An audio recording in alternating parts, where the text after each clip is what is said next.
या फिर कोई डेट होगी या फिर कोई भी डीओ नंबर हो गया कि हमारे जैसे कोई पहले से ऑफिस से लेटर गई है उसका नंबर, तब हमने डीओ में या किसी भी लेटर में हमने जो नंबर है पेस्ट छोड़ देने वाले वैल्यूज को ब्लैंक छोड़ दो। ठीक है, क्लियर? Yes sir. तो जहां तक डेट का सवाल है, you can write the date. आप एग्जाम वाली डेट लिख सकते हैं, उसमें कोई ऐसी प्रॉब्लम नहीं है। डेट लिखने में कोई वो नहीं है, क्योंकि न्यूमेरिक वैल्यू तो आप कह नहीं सकते ना क्या नंबर चल रहा है, तो वो उसको अवॉइड ही करें तो ज्यादा अच्छा है, क्योंकि you don't know the sequence. तो जो डिस्पैच रजिस्टर है उसके हिसाब से होगा। ठीक है, तो good question, I think you got the answer. Okay, yes sir. Okay, now next वाला हम डिस्कस कर रहे थे, तो वो है यूओ लेटर भी कहते हैं उसको, यूओ नोट भी कहते हैं। बेसिकली वो लेटर नहीं है वो नोट ही है। ठीक है, नोट की फॉर्म में है। आपको नोट और लेटर में फर्क मालूम है कि नोट और लेटर में क्या फर्क होगा? लेटर का पर्टिकुलर फॉर्मेट होता है और नोट में सिर्फ पैराग्राफ्स ही होते हैं सिंपली। पर्पस दोनों का सेम है? नो सर, सर आइडिया नहीं है sir. Sir note office communication. Sir note हम अपने अफसर को लिखते हैं सर, तो लेटर तो एक दूसरे डिपार्टमेंट को है। नोट स्पेशली उसी पर्टिकुलर चीज के लिए देंगे ना, अफसर की राय क्या है। देखिए, किसी भी फाइल के दो पोर्शन होते हैं, एक हम कहते हैं नोटिंग साइड, एक कहते हैं हम कॉरेस्पॉन्डेंस फाइल साइड। ठीक है, noting file, correspondence file, CFNF करके उसको कहते हैं। कॉरेस्पॉन्डेंस में मतलब हो गया कि हम जो लेटर्स लिख रहे हैं, या तो हमें लेटर्स आ रही हैं, या उसके रिगार्डिंग कोई ऑर्डर है, कोई सर्कुलर है, व्हाट्सएवर, वो कॉरेस्पॉन्डेंस वाली साइड पे आएगा। कॉरेस्पॉन्डेंस वाले का भी नंबरिंग होता है 1 2 3 4, तो सबसे नीचे होगा 1 होगा, फिर 2 होगा, पेजेस के हिसाब से। और यहाँ पे इंटरनल जो हम कॉरेस्पॉन्डेंस कर रहे हैं एक, और आप देखें नोटिंग में फाइल चलती है ना साथ में। ठीक है, कॉरेस्पॉन्डेंस में हो सकता है फाइल ना चले, इंडिपेंडेंट लेटर है, बट नोटिंग में it has to be accompanied with a file. Are you understanding difference? ठीक है ना, नोटिंग फाइल में ही होगा ना, फाइल साथ चलेगी उसके। नाउ ये जो यूओ लेटर या यूओ नोट है सर, जो आपने कोरेस्पॉन्डिंग और नोटिंग का सर बताया, थोड़ा रिपीट कर दो एक बार सर। ओके, लेकिन जो राइट हैंड साइड पे आपने फिजिकल फाइल्स देखी होंगी ना, ठीक है, जो राइट हैंड साइड पे होता है उसको कहते हैं कॉरेस्पॉन्डेंस फाइल साइड, और जो लेफ्ट हैंड साइड पे होता है उसको कहते हैं नोटिंग फाइल साइड। ठीक, यहाँ पे सारी कॉरेस्पॉन्डेंस लगेगी, कहाँ से वो स्टार्ट हुई फाइल, कौन सी लेटर से स्टार्ट हुई, उसके बाद कौन सी लेटर हमने लिखी, कौन सी लेटर और हमें आई, कोई ऑर्डर उसमें इशू हुआ, कोई अप्रूवल उसमें हमें मिला। ठीक है, ये सारा कॉरेस्पॉन्डेंस वाली साइड पे आ रहा है। नोटिंग वाली साइड पे क्या होता है कि जब हम उस प्रोसेस को इनिशिएट करेंगे, ठीक है, हमें सपोज किया कॉरेस्पॉन्डेंस में कोई लेटर आ गई और वो हमने ऑफिसर को पुटअप करनी है। ठीक है, हमने पुटअप करनी है, और उसके पीछे क्या स्टोरी है वो भी उनको बताना है, क्योंकि जब हम नॉमिनेट होते हैं तो हमने ऑफिसर को गाइड भी करना है, उनके सामने वो सारी पिक्चर लानी है जिसके हिसाब से उनको कॉरेस्पॉन्डेंस का हवाला मिले और उनको डिसीजन लेने में आसानी हो। ओके, हम नोटिंग में वो सारे फैक्ट्स लिखते हैं कि ये कॉरेस्पॉन्डेंस इसके बारे में है, इसके पीछे ये स्टोरी है, वो ये चीज हमसे चाहते हैं, ठीक है, या हमें ये इन्फॉर्म करना चाहते हैं, और मैं आपसे क्या चाहता हूँ, मैं आपको ये पुटअप कर रहा हूँ फॉर पैरेंटल, ठीक है, for instructions, for decision, whatsoever. तो वो एक तरह से मैंने इंटरनली प्रोसेस किया उसको। Correspondence can be internal, but most commonly it's external. अब समझ में आ गया? तो नोटिंग जो है वो फैसिलिटेट करता है आपके हायर ऑफिसर को डिसीजन मेकिंग में, और वो फैक्ट को प्रेजेंट करता है। सर नोटिंग में नोट पैरास होते हैं? हाँ, उसमें नोट पैरास होंगे, ठीक है, उसमें नोट पैरास होंगे, और फिर पैरास का हवाला भी दिया जाता है। Yes sir. किसी पैरा का अप्रूवल चाहते हैं आप, तो आप कहते हैं कि मैं approve para this, okay, approved as recommended in at note para this, ठीक है, और note para this is approved। तो नोट मिल जाए तो नोट अप्रूव भी हो जाते हैं, कई बार नोट नहीं जस्ट इन लाइटर वे, ठीक है। तो कहते हैं ना कि उन्होंने लिख दिया कि अप्रूव्ड, ओके, लेकिन उसके बाद पैसे नहीं मिले, तो फिर उन्होंने नॉट ऐड कर दिया उससे पहले, नॉट अप्रूव्ड, ठीक, फिर उसके बाद पैसे मिल गए, तो फिर नॉट के बाद ही ऐड कर लिया नोट अप्रूव्ड, ओके। नोवेल फिर भी चलता है ऐसा। यहाँ तो कोई क्वेश्चन ही नहीं है ऐसा, ठीक है। यहाँ आम आदमी की लाइफ में भी ऐसी बात, ठीक है, एवरीथिंग इज स्ट्रीमलाइंड, कोई ऐसा नहीं है। बड़े लेवल पे होता होगा, we don't care, but otherwise it's not there, okay. तो अब यूरो पे आ जाते, नोड और कॉरेस्पॉन्डेंस का समझ में आ गया ना सबको? Yes sir. अब हम यूरो पे आ जाते हैं। अब मैं नोट्स भी ले आता हूँ सो दैट कि आपको सॉलिडिफाई हो जाए। जो यूरो है उसका पर्पस क्या है? या उसका पर्पस ये है, कई बार ऐसा होता है कि कोई फाइल एक डिपार्टमेंट से चलती है, लेकिन उसमें दूसरे डिपार्टमेंट की भी ओपिनियन हमें चाहिए होगी। खासकर ये सेक्रेटेरिएट की बात हो रही है, एडमिनिस्ट्रेटिव डिपार्टमेंट्स की बात हो रही है।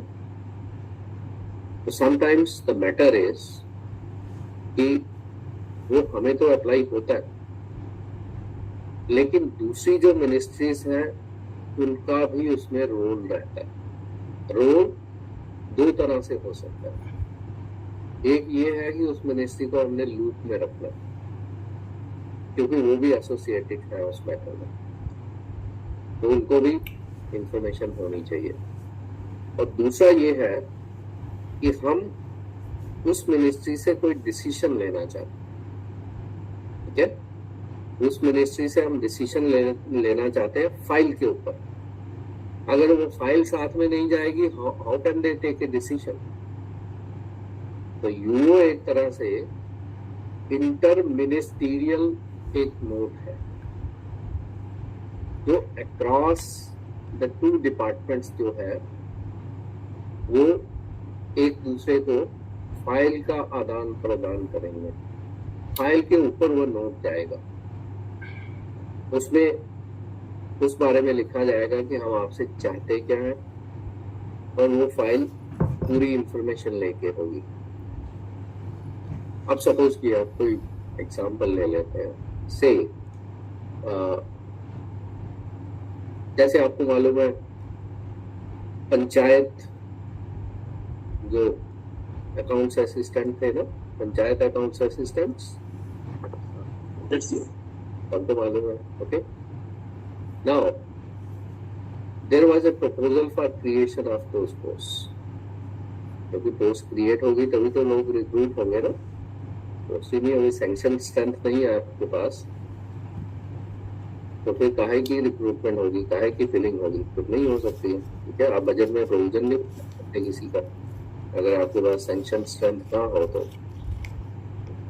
तो सपोज हम क्लॉक पीछे घुमाते हैं कि रूरल डेवलपमेंट डिपार्टमेंट ने ये प्रपोजल रखा कि हमें पंचायत के लिए डेजिग्नेटेड सेग्रीगेटेड अकाउंट्स असिस्टेंट चाहिए। Now there is a proposal for merger as well, am I right? Yes sir. Okay. लेकिन उस समय ये था कि पंचायती राज इंस्टीट्यूशंस जो है उनका दायरा इख्तियार अलग है, तो इसलिए अकाउंट्स असिस्टेंट उनको डेजिग्नेटेड दिए जाएं जो कि उस एक्ट के तहत अकाउंटिंग इंश्योर कर सकें। Now when the proposal was mooted, when the proposal was examined, reviewed, series of उसमें जो मीटिंग्स होंगी, ठीक है, जो प्रोसेसेस अडॉप्ट किए गए होंगे, से रूरल डेवलपमेंट ने वो फाइनलाइज कर दिया। अब फाइनली फाइनेंस की कंकरेंस चाहिए ना, आप कोई भी पोस्ट इस तरह से क्रिएट नहीं कर सकते हैं without taking concurrence of finance department. तो जब वहां से वो प्रोसेस हो गया और फाइनेंस की उन्होंने कंकरेंस लेनी होगी, तो नेचुरली वो फाइल भी साथ में रखनी पड़ेगी ना, अदरवाइज फाइनेंस को क्या पता इसमें क्या एक्सरसाइज हुई है।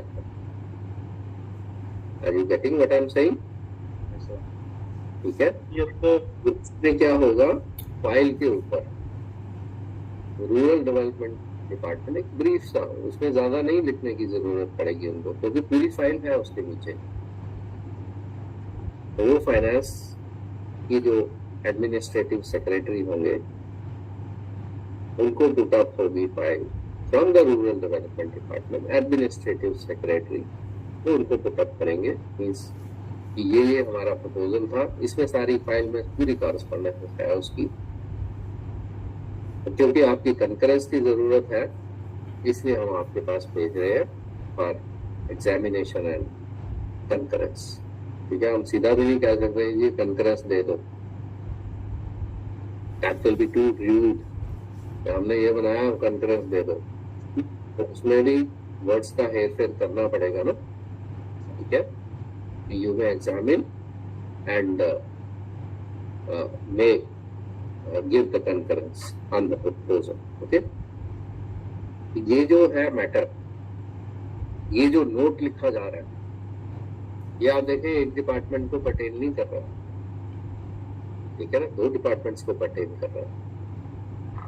तो ऐसे मैटर्स में यूओ लिखा जाता है। Is that clear? Yes sir. Yes sir. अब हम आ जाते हैं फॉर्मेट पे, आ जाते हैं तो प्रैक्टिकली इसको देख सकते हैं। हमने कल किया था। ओके, तो देखें इसका एक नाम इंटर डिपार्टमेंटल नोट भी है। इंटर डिपार्टमेंटल अभी हमने डिस्कस किया कि एक डिपार्टमेंट दूसरे को लिख सकता है। अनऑफिशियल लेटर भी कहते हैं इसको, नोट भी कहते हैं, यूओ भी कहते हैं। बट ये लेटर जो है मिसनॉमर है, बेसिकली ये नोट ही होता है। ठीक है, बट लिखने में अनऑफिशियल लेटर भी यूज होता है, इंटर डिपार्टमेंटल नोट भी यूज होता है। तो ये सारे नाम इसलिए मैंने लिखे हैं कि इनमें से कोई भी आ जाए, don't get confused, matter is the same. ठीक है, as the name implies is sort of note in the shape of unofficial letter. तो नोट और लेटर में फर्क तो होता ही है ना। ठीक है, तो जो नोट होगा वो लेटर की डेफिनेशन में नहीं आएगा, इसीलिए अनऑफिशियल लेटर भी कहते हैं उसको, called UO, where in exchange of views ideas take place between two department, okay, between one department and another department. तो तभी तो इंटर डिपार्टमेंटल बोला गया ना उसको। ओके, तो देखें दो चीजें हैं, एक्सचेंज ऑफ व्यूज, आइडियाज। हम आपको पुट अप कर रहे हैं, आपका क्या ओपिनियन है इस पे। ठीक है जी। This kind of communication is generally made use of when files are to be sent. This is very important. जब आपने फाइल दूसरे डिपार्टमेंट में भेजनी होगी तो फिर नोट भी तो लिखोगे ना। ठीक है, आप एक्सप्लेन करेंगे कि ये फाइल हम क्यों भेज रहे हैं और फाइल भेजने की जरूरत क्या है, क्योंकि अगले डिपार्टमेंट ने डिसीजन लेना है, तो वो तो हवा में डिसीजन नहीं लेंगे। तो आपका प्रोसेस देखेंगे कि आपने सही प्रोसीजर फॉलो किया है या नहीं किया, what is the justification, file आपकी कंप्लीट है या नहीं है। जी दो डिपार्टमेंट्स में होगा तो उनका रैंक सेम होगा? नेचुरली सेम ही होगा, ठीक है, सेम ही होगा, क्योंकि आप दूसरे डिपार्टमेंट को लिखेंगे, ठीक है, तो इसका मतलब आपका वो लेवल है कि आप उनको लिख सकते हैं ना। जैसे मैं कोई HOD हूँ तो मैं तो अपने एडमिनिस्ट्रेटिव डिपार्टमेंट को ही लिख सकता हूँ ना, are you getting? Yes sir. लेकिन दूसरे एडमिनिस्ट्रेटिव डिपार्टमेंट को अगर लिखना है तो मुझे अपने एडमिनिस्ट्रेटिव डिपार्टमेंट के थ्रू ही जाना पड़ेगा ना, डायरेक्टली मैं उस एडमिनिस्ट्रेटिव डिपार्टमेंट को अप्रोच नहीं कर सकता हूँ, इसीलिए तो एडमिनिस्ट्रेटिव डिपार्टमेंट है ना हर महकमे के, ठीक है, तो लेवल नेचुरली सेम ही होगा। Is that clear? Yes sir. ठीक है। Now this kind of communication is generally made use of when file are to be sent. So files are very important because they need to have all the information regarding that matter to facilitate the decision at their end. Only then they can take a decision. When you are putting up everything, and everything is considered to be put up when you are enclosing the file along with the UO. Okay. So file is an essential part of that. अब file की बात हो रही है तो file में दोनों portion होंगे ना, नोटिंग भी होगा, कॉरेस्पॉन्डेंस भी होगा, ओके, फाइल में तो दोनों ही होंगे। They are also used when a self-contained note or memorandum is to be sent outside, means अपने डिपार्टमेंट से बाहर। Generally utilized for obtaining views, comments। ये जैसे मैंने आपको एग्जांपल दी तो उसमें क्या कर रहे थे आप, व्यूज और कमेंट्स ही ले रहे थे ना, फाइनेंस की कंकरेंस हमें चाहिए, okay, on a proposal or for obtaining verification of certain existing instructions. This is the most prevalent type of communication for exchange of views between one ministry and another, or between a ministry and its attached or subordinate offices. तो UO जहाँ पे उसका role रहेगा वहाँ पे opinions, sanctions वो आपको चाहिए होंगी और फाइल उसका एसेंशियल पार्ट हमें बनाना पड़ेगा, तभी डिसीजन हो पाएगा। Is it okay? अच्छा, पर्पस तो समझ में आ गया। अब स्पेसिमेन की बात है, तो स्पेसिमेन इसका क्या रहेगा, क्योंकि नोट है, नोट में लेटर हेड भी होगा, तो किस ऑफिस से जा रहा है तो जरूर होगा, इसमें सब्जेक्ट भी आएगा, और फिर उसके बाद कोई सैल्यूटेशन नहीं होगा। नोट में देखें आप, सैल्यूटेशन नहीं होता, लेटर में सैल्यूटेशन होता है, नोट में नहीं होता, क्योंकि नोट डायरेक्टली किसी को एड्रेस हो रहा होता है और वो ऑफिशियल ही मैटर पे होता है, इसलिए वहाँ पे सैल्यूटेशन नहीं होता। हाँ, काइंडली, प्लीज, ये वर्ड यूज होते हैं, पर उसमें हम सर, मैडम उस तरह से यूज नहीं करते, ओके। तो नोट में और लेटर में बेसिक डिफरेंस ये है, नोट में उस तरह से सैल्यूटेशन नहीं होगा और रेफरेंस अलग से नहीं आएगा। रेफरेंस देना है तो नोट का पार्ट ही बनेगा, वो अलग से हाईलाइट नहीं होगा रेफरेंस, ओके।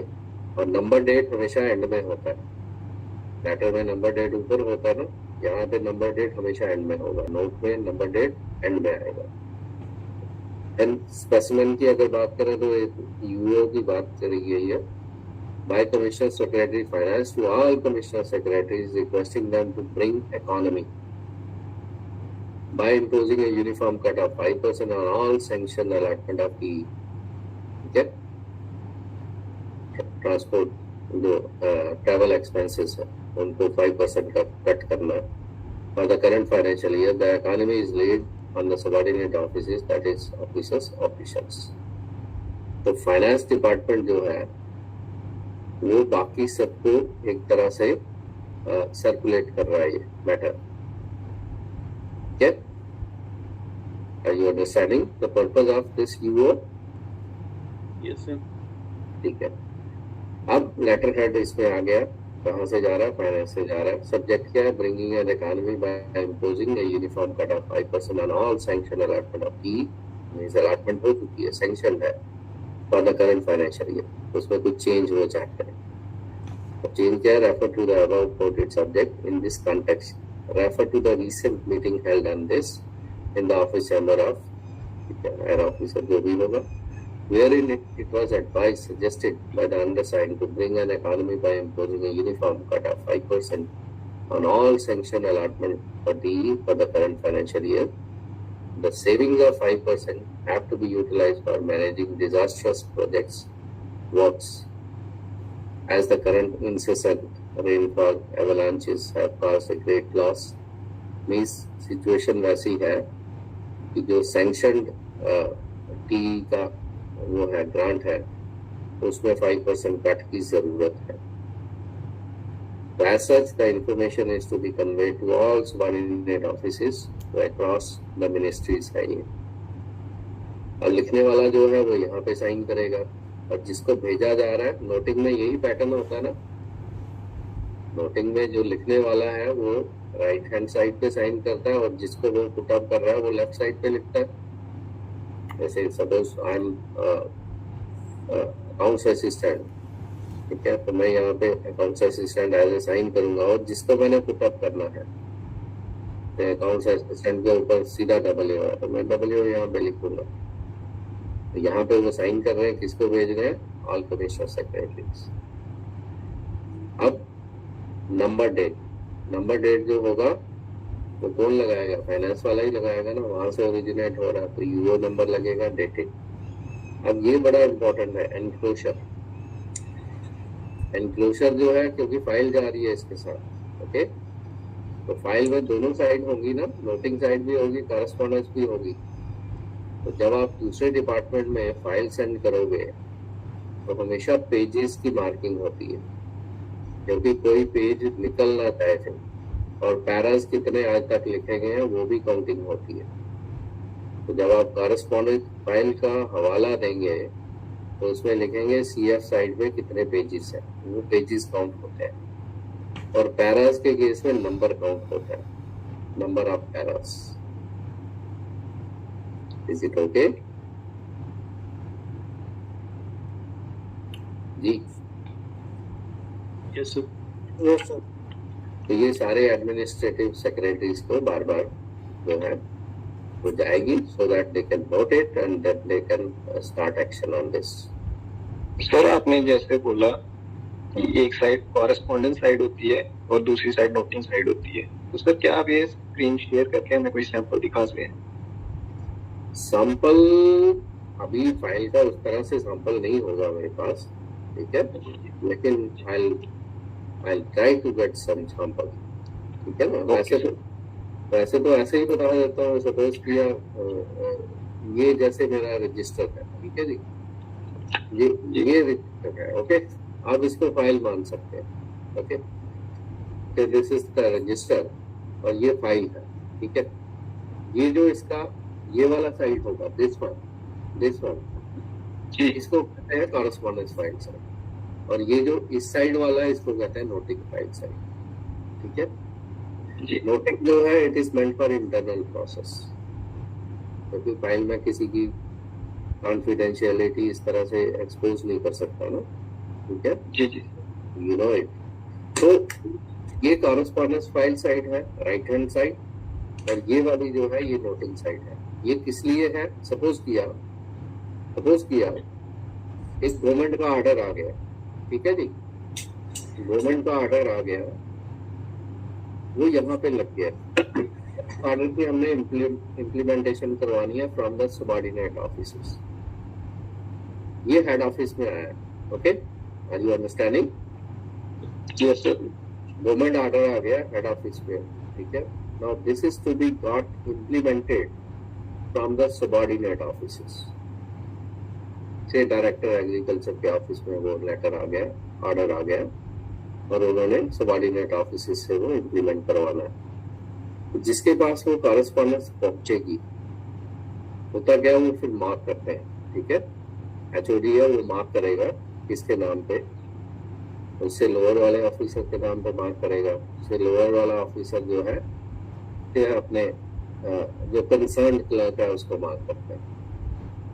तो आप कंसर्न क्लर्क जो है उस पर नोटिंग करेगा कि ये ऑर्डर आया है, ठीक है, बाय दिस नंबर डेट, ये मुझे ड्यूली आपने मार्क किया, ठीक। इस ऑर्डर को हमें सबऑर्डिनेट ऑफिस से कंप्लाई करवाना है,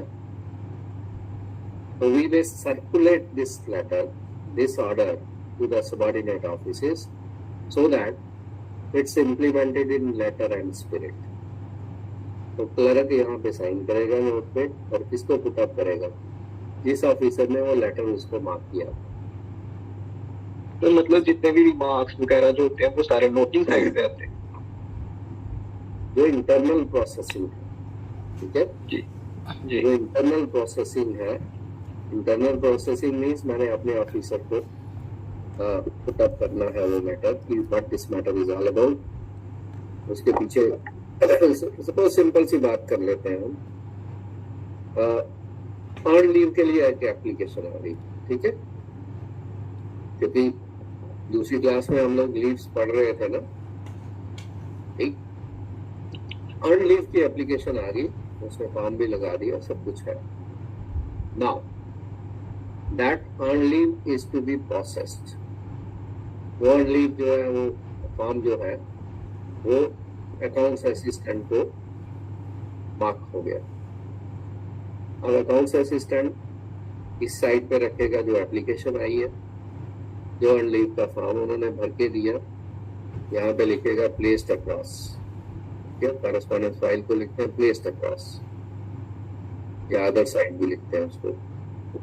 Placed across is the application from this and this employee regarding sanction of n number of days earned leave in his or her favor on private affairs, जो भी उन्होंने लिखा होगा, ठीक है।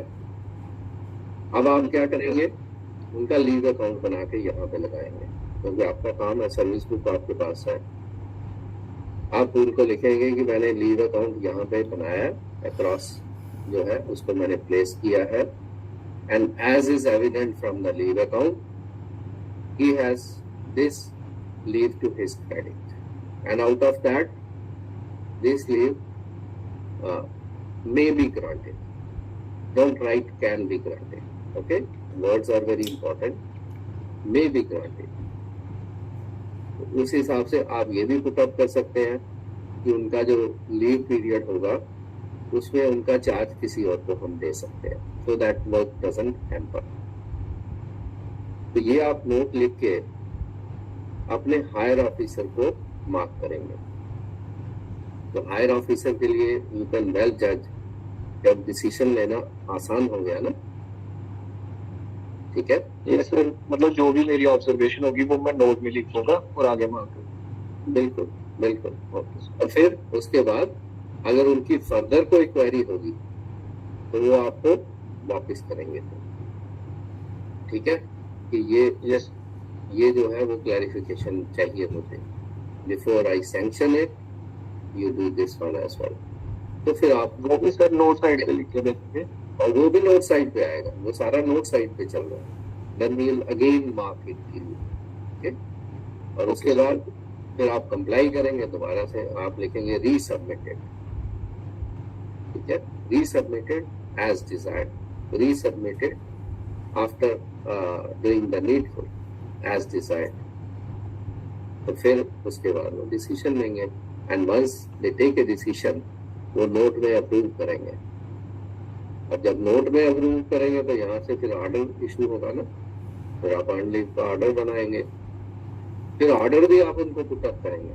जब आपने ऑर्डर बना लिया आप उसको इनिशियल करेंगे, तो यहाँ पे आप लिखेंगे कि ड्राफ्ट ऑर्डर जो है that is placed across for kind परusal एंड सिग्नेचर्स। अगर वो सेटिस्फाइड है तो सिग्नेचर भी कर देंगे, तो लिखेंगे ओके साइन, या सिंपली वहां से साइन कर देंगे, यहाँ से साइन कर देंगे, then you can issue it. तो this is how things go, correspondence file side and noting file side. So this is for internal purposes. Okay? Yes sir. Clear है जी? I think अब file दिखाने की जरूरत नहीं पड़नी चाहिए, किसी की फाइल कॉपी में ओपन करना है यहाँ पे, ठीक है? Sir that's not the case. Okay जी, बताइए। सर आप थोड़ा सा कट का कंसेप्ट देंगे? कौन सा कट ली? जो बोला ना यहाँ पर कट ऑफ 75% कट लग रहा है, वो हमारे अकाउंट्स में भी बड़ा यूज होता है कि कट लग जाएगा, कट लग जाएगा, तो उसका कट का वो कंसेप्ट थोड़ा सा। कट का मतलब ये हो गया कि जो आपको बजट मिला हुआ, ठीक है, जो आपका सैंक्शन अमाउंट है, ओके? बजट का अप्रूवल होता है ना, बजट का अप्रूवल होता है, आपको हर हेड में फिर पैसे आते हैं, ऐसे ही टीई में भी आए होंगे, ओके? तो कट का मतलब ये हो गया कि उतनी फिर रिडक्शन हो गई आपकी सैंक्शन ग्रांट में। Are you getting? मींस आप 5% कम स्पेंडिंग कर सकते हैं उसमें से, even if the grant was there, but they are saying कि उसमें 5% का कट लगाना है और उसको फिर डाइवर्ट करना है दूसरे कामों पे, ठीक है? तो इट मीन्स ऑन की if you are allowed to spend 100 rupees, now you will be spending only 95, okay? That's it. वही हो गया कि जो आपके डिस्पोजल पे ग्रांट थी रिड्यूस, तो फॉर्मेट इज ओके सर, ठीक है? उसके बाद ये कॉरेस्पॉन्डेंस फाइल और सीएफ, ये नंबरिंग है कि कितने पेज है सीएफ साइड पे, और पैराज में पेज नंबरिंग नहीं होती, उसमें पैराज की नंबरिंग होती है 1 2 3 4, ओके? इसी तरह से एक और फॉर्मेट है, ये मैं शेयर कर दूंगा क्लास के बाद। I think purpose of UO, how is it different from a letter, is that clear sir? ठीक है सर, ये हम एफडी नाम की जगह लिखते हैं कि नाम को लिखने के लिए एसटी लिखते हैं? हाँ, एसटी का मतलब मीन्स ये एग्जाम के हिसाब से एसटी लिखा गया है कि किसी न किसी ने इसको साइन किया है, क्योंकि हम नाम नहीं लिख सकते ना, वहाँ पे कॉन्फिडेंशियलिटी है, we can't write, we can sign, हम अपने साइन भी नहीं कर सकते वहाँ पे, तो हम एग्जामिनर को ये बताते हैं कि ये साइन किया हुआ है उसने जो नोट को पुट अप कर रहा है, ओके? तो this is for the sake of examination, otherwise practically somebody will sign it, okay? But you can't sign on his behalf. You are only appearing in the exam and you are helping this respect with our post. Sir जो ये left side हम जिसको लिख रहे हैं तो उसका नहीं लिखना है कि किसको लिख रहे हैं हम एग्जैक्ट? ये आ गया ना, commissioner secretary to J and K government secretary, all इसलिए लिख रहे हैं कि वो पर्टिकुलर भेज रहे हैं, क्योंकि ऊपर था कि सबको लिखना है आपने, ठीक है? ऊपर था कि आपने सारे डिपार्टमेंट्स को लिखना है, तो सारे डिपार्टमेंट्स का नाम हम लिखने बैठेंगे, हो सकता है हमसे कोई मिस हो जाए एग्जाम में, तो इसलिए उसका तोड़ हमने निकाला कि ऑल लिख दिया जाए। तो सर अगर किसी एक डिपार्टमेंट को लिख रहे होंगे तो उसमें उसका जो हेड को लिखना उसका ही नाम लिखना है, तो स्पेसिफिकली उसका ही नाम लिखना है, ठीक है ना? फिर ऑल वाली बात ही नहीं होगी, ऑल वाली बात नहीं होगी। यहाँ पे देखें, यहाँ वैसा ही है जो आप कह रहे हैं, यहाँ भी ऑल है, यहाँ भी कोई मैटर ऐसा है कि सबको बिलोंग करता है, लेकिन जैसे मैंने आपको बोला कि सपोज किया कोई पोस्ट का क्रिएशन है, ठीक है? किसी भी डिपार्टमेंट में पोस्ट का क्रिएशन है और फाइनली एंड में वो फाइनेंस के पास कंकरेंस के लिए भेजते हैं, तो नेचुरली फिर यहाँ पे क्या आएगा, उस एडमिनिस्ट्रेटिव सेक्रेटरी का आएगा हवाला, और यहाँ पे क्या आएगा, यहाँ फाइनेंस वाले का आएगा, फिर ऑल नहीं आएगा, ठीक है ना? ऑल ने अगर हम मान लो हम डीजी कोड को लिख रहे हैं तो उसका नाम लिखना पड़ेगा, जो है जो डीजी कोड लिखते हैं उसको लिखना पड़ेगा। अगर एक ही उसमें एड्रेसी है तो फिर तो उनका लिखना पड़ेगा, फिर ऑल क्यों लिखेंगे? फिर मल्टीपल तो है नहीं ना, फिर तो एक ही आदमी को अप्रोच किया जा रहा है, ओके? गेटिंग? ठीक है, जैसे कई बार देखें, आपको एडमिनिस्ट्रेटिव अप्रूवल का आइडिया है ना? एडमिनिस्ट्रेटिव अप्रूवल का आइडिया है? थोड़ा बहुत है। हाँ जी, हाँ जी, इसमें क्या है कि जैसे कोई सपोज कि हमने कोई प्रोजेक्ट बनाया, ठीक है, या सिंपली स्टेटेड हम एक सिंपल सी एग्जांपल ले लेते हैं हमारे ऑफिस में कोई व्हीकल नहीं था, ठीक है जी, हमारे ऑफिस में कोई व्हीकल नहीं था। एक बजट में टर्म यूज होती है स्केड्यूल ऑफ न्यू एक्सपेंडिचर, उसको सोने कहा जाता है, स्केड्यूल ऑफ न्यू एक्सपेंडिचर। हमारे ऑफिस में कोई गाड़ी नहीं थी पहले, लेकिन हमारे ऑफिसर्स की ट्रैवलिंग है और उनको दिक्कत आती है ऑफिशियल विजिट्स करने में। And now we are putting up a proposal to the administrative department that we should be allowed to purchase one vehicle. अब इसको स्केड्यूल ऑफ न्यू एक्सपेंडिचर बोला जाता है, सोने में ये आता है। सोने का मतलब ये होगा कि पहले उस हेड पे हमारा ऑफिस खर्चा नहीं कर रहा था, पहले हमारे बजट में वो चीज थी नहीं, है ना। कुछ चीजें होंगी जो बजट में रेकरिंग बेसिस पे चलती है, एडमिनिस्ट्रेटिव जो एक्सपेंडिचर है वो तो बजट में हमेशा चल रहा है ना, लेकिन जो पहली बार प्रपोजल आ रहा है उसके लिए आपको पहले एडमिनिस्ट्रेटिव अप्रूवल लेना पड़ेगा, तब जाके वो बजट का पार्ट बन सकता है। तो से आपने वो सारी जस्टिफिकेशन सब कुछ वो प्रोसेस कर लिया और उसके बाद एडमिनिस्ट्रेटिव अप्रूवल के लिए आपका एचओडी जो है वो कमिश्नर सेक्रेटरी को भेज रहे हैं।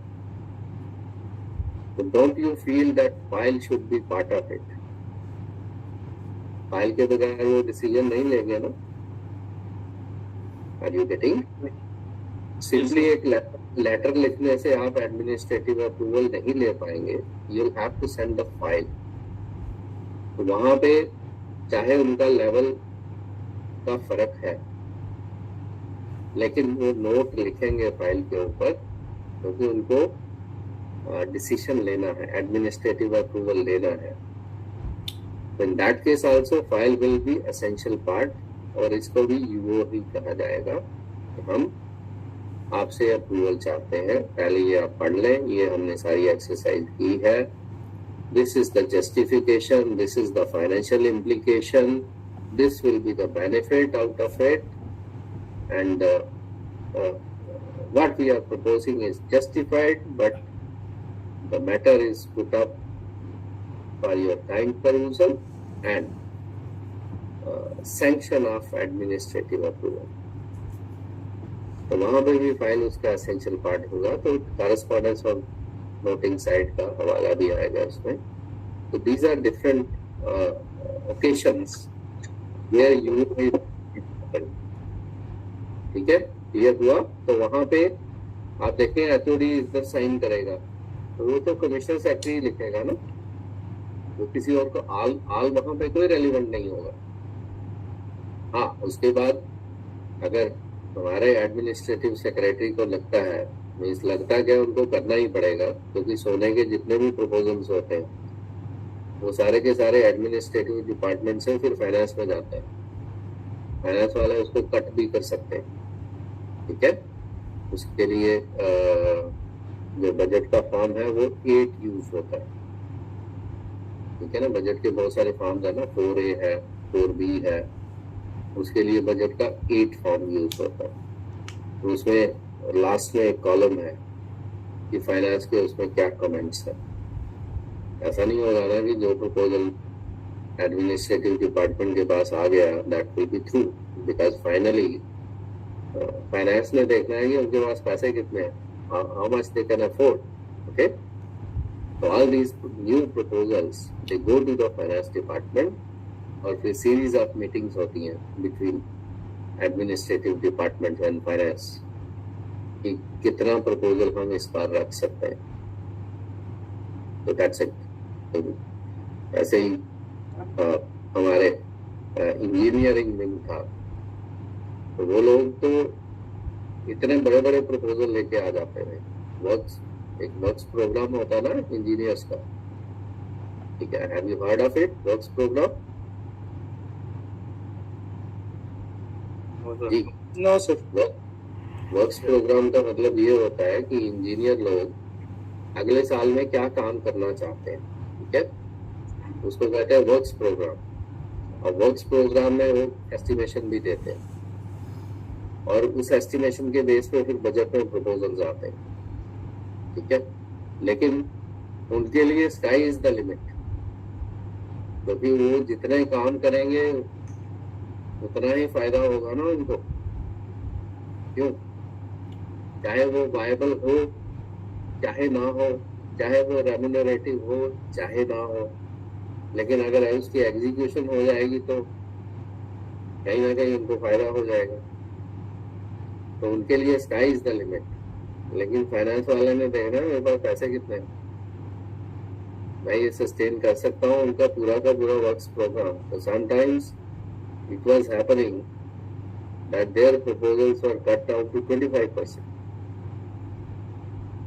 तो वो फिर फाइनेंस ने सोचना है ना, उनका प्रपोजल तो आएगा, but we have to think in terms of resources. हमारे पास रिसोर्सेज है कितना हम अलाउ कर सकते हैं। तो with this you were yet for everyone? Yes, sir. Purpose of format उसका क्लियर हुआ, ठीक है? Yes, sir. जी सर, मैं शेयर कर दूंगा आपके साथ, ओके? सर लास्ट क्वेश्चन एक छोटा सा एक्सरसाइज नहीं दूंगा क्योंकि आपके पास 2 एक्सरसाइज पेंडिंग है, डीओपी भी पेंडिंग है और ऑफिशियल लेटर की भी है। मोहित जी कुछ कह रहे हैं? सर जैसे अब ना जो फाइलिंग सिस्टम है वो इलेक्ट्रॉनिक हो गया है, तो उसमें ना जो कोरेस्पोंडेंस साइड होती है उसमें एनक्लोजर ऑटोमेटिकली उन्होंने बताया होता है कितने पेजेस हैं और इतने ये पेज पे कई बार हाईलाइट किया होता है हमने, और उसमें हम यूजुअली जब यूओ भेजते हैं और हेड भी नहीं लिखते उसमें। तो सर जब हम वहाँ पे नोटिंग किया करेंगे एग्जाम में जब करेंगे तो फिर किस तरह से करेंगे? इलेक्ट्रॉनिक वाले हिसाब से ही ये प्रॉब्लम। देखें, आपका जो एग्जाम है that is paper based exam, ठीक है, सॉफ्टवेयर बेस्ड तो है नहीं है ना, तो इसलिए आपको फॉर्मेट वही अडॉप्ट करना पड़ेगा जो कि पेपर पे चलता था, ओके? तो एग्जामिनर यही चाहता है until and unless you are on the software, तो सॉफ्टवेयर आपका पेपर बेस्ड है, ठीक है, उस तरह से नहीं है। जैसे यहाँ पे हमारे बैचलर ऑफ आईटी है, तो कुछ एग्जाम्स तो उनके सिस्टम पे होते हैं लेकिन कुछ पेपर बेस्ड होते हैं। तो पेपर बेस्ड में तो they have to write that way ना। हनी पूछ रहे सर ये ग्रीन नोट और येलो नोट का कंसेप्ट थोड़ा बताएंगे? ग्रीन नोट मतलब? ग्रीन बस सुना था कहीं कि एक ग्रीन नोट होता है, येलो नोट होता है, कुछ ऐसा होता है सर? ई ऑफिस का इलेक्ट्रॉनिक फाइल में ई ऑफिस वो ई ऑफिस में आएगा, अभी हम उस पे नहीं जा रहे हैं, ठीक है। वैसे स्टिकी नोट में कह सकते हैं, बड़े कलर्स हम यूज किया करते थे, ठीक है। ये सर येलो नोट सर इसी तरह से होता है। हाँ, वही मैं कह रहा हूँ, स्टिकी नोट्स हम बड़े यूज किया करते थे। वो इसलिए होता है कि जैसे फाइल बहुत बड़ी है, ठीक है, अब ऑफिसर को ढूंढने में प्रॉब्लम आएगी, तो उसमें स्टिकी नोट्स यूज होते थे और उसमें लिखा होता था ये वो चीज है, और उसमें हम वो भी लिख देते थे कि ए जो है मार्क्ड एज ए, ओके। वो एक कॉन्सेप्ट अलग है, क्योंकि यहाँ पे जिस नोट की हम बात करें वो कलरिंग का कोई फर्क नहीं है, ठीक है। अच्छा सर, थैंक यू। सर अगर इंट्रा डिपार्टमेंटल कम्युनिकेशन होगा with in for example finance department, DG course ने डीजी लोकल फंड को लिखना है जहाँ वाइस वर्सा, तो सर कभी यही यूज होगा? देखिए, अभी जो मैंने बात की थी वो इंट्रा डिपार्टमेंटल ही था कि हमने व्हीकल परचेज करनी है, एचओडी से प्रपोजल अपने एडमिनिस्ट्रेटिव सेक्रेटरी को जा रहा है, तो एक तरह से इंट्रा डिपार्टमेंटल की ही हमने बात की थी। तो ये किसी इशू पे हो सकता है ना, ठीक है, जो इशू एक ही ऑफिस में होगा और जिसमें फाइल को मूव करना, सपोज किया से I am in head office और मेरी डिविजन्स है, ठीक है, डिवीजन है जिसको एक्सीएम हेड कर रहे हैं। Yes sir. अब इसी फाइल में एक्सीएम को से एससी का डिसीजन चाहिए और SC is sitting in the head office. तो फिर एक्सीएम जो है वो फाइल सेंड करेगा ना उनको। सपोज किया एनआईटी कोई ड्राफ्ट हो गई, ठीक है, इस तरह से ले लेते हैं कि एक्सीएम के लेवल पे नोटिस इनवाइटिंग टेंडर वो ड्राफ्ट हो गया और वो ड्राफ्ट जो है उन्होंने पुट अप करना है एससी को। तो देयर आर 2 डिपार्टमेंट्स में, वो डिवीजन को हेड कर रहे हैं और ये हेड ऑफिस में बैठे हैं। नेचुरली वहां पे भी यूओ का कॉन्सेप्ट आएगा कि वो फाइल भी सेंड करेंगे और उस पर लिखेंगे कि ये फाइल किसके रिगार्डिंग है। It can be okay. यहाँ पे फाइल को मूव करने की जरूरत है, ठीक है, सिर्फ लेटर्स के हिसाब से काम नहीं चलेगा। पूरा उसको एग्जामिन करने के लिए शुरू से एंड तक उस फाइल को देखना पड़ेगा। तो वहां पे यूओ जो है वो लागू हो जाता है, चाहे वो इंट्रा डिपार्टमेंटल हो चाहे वो इंटर डिपार्टमेंटल हो, ठीक है। But most commonly inter departmental तो होता ही होता है ये, जहाँ पे फाइल को मूव करने की जरूरत होगी। Is it clear? Yes sir चलिए आप ठीक है, फिर आप सोने की तैयारी करें, मैं उठने की तैयारी करूँ। मेरा सुबह हो गई, आपकी रात।